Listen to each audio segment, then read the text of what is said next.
এক নজরে কোরআনের সূরা নাজমের রিফ্লেকশন বা তাদাব্বুর যেভাবে এক নজরে কোরআনে বলা হয়েছে, এই সূরার শুরুতে নক্ষত্ররাজির শপথ করে বলা হয়েছে রাসূল সাল্লাল্লাহু সাল্লাম পথ হারাননি এবং তিনি ভুল পথও বেছে নেননি।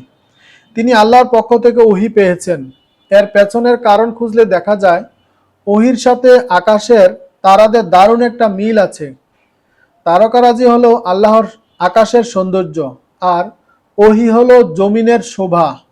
জমিনে যদি নবী রাসূলরা ওহীর জ্ঞানকে ছড়িয়ে না দিতেন, তাহলে অজ্ঞতা মূর্খতার ঘুটঘুটে অন্ধকারে ঢেকে থাকতো দুনিয়া।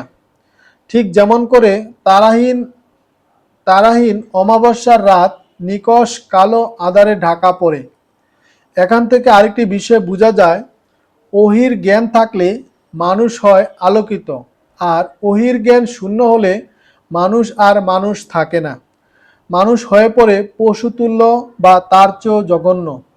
যেমনটি আমরা কোরআনের অন্য সূরাতেও দেখতে পাই, যেমন সূরা আরাফের 179 এবং সূরা ফুরকানের 44 নম্বর আয়াত। নবী সাল্লাল্লাহু আলাইহি সাল্লাম সম্পর্কে সূরাটির 3 থেকে 4 নম্বর আয়াতে বলা হয়েছে, সে নিজের খেয়াল খুশিমতো কথা বলে না। যা তার কাছে নাজিল করা হয় তা ওহী ছাড়া আর কিছুই নয়।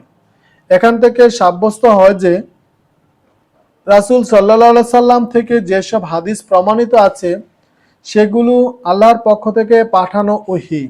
তাই কোরআনকে যেমন অস্বীকার করার উপায় নেই, ঠিক তেমনি হাদিসের ব্যাপারেও দ্বিধা বা সংশয় থাকার উপায় নেই। কোরআন হলো মূল পাঠ আর হাদিস হলো তার ব্যাখ্যা বিশ্লেষণ। সুতরাং একটা রেখে কেবল আরেকটা আঁকড়ে ধরা যুক্তিসঙ্গত নয়। তো ইনশাল্লাহ আমরা যে সূরাটি পড়লাম সেই সূরাটি ছিল সূরা আন-নাজমের। তো সূরা আন-নাজমে আমরা কয়েকটি কেস স্টাডি দেখলাম, এবং এইখানে সূরা নাজমে যে আয়াতগুলো ছিল, আয়াতগুলো ৬২টি আয়াত ছিল এই সূরাতে।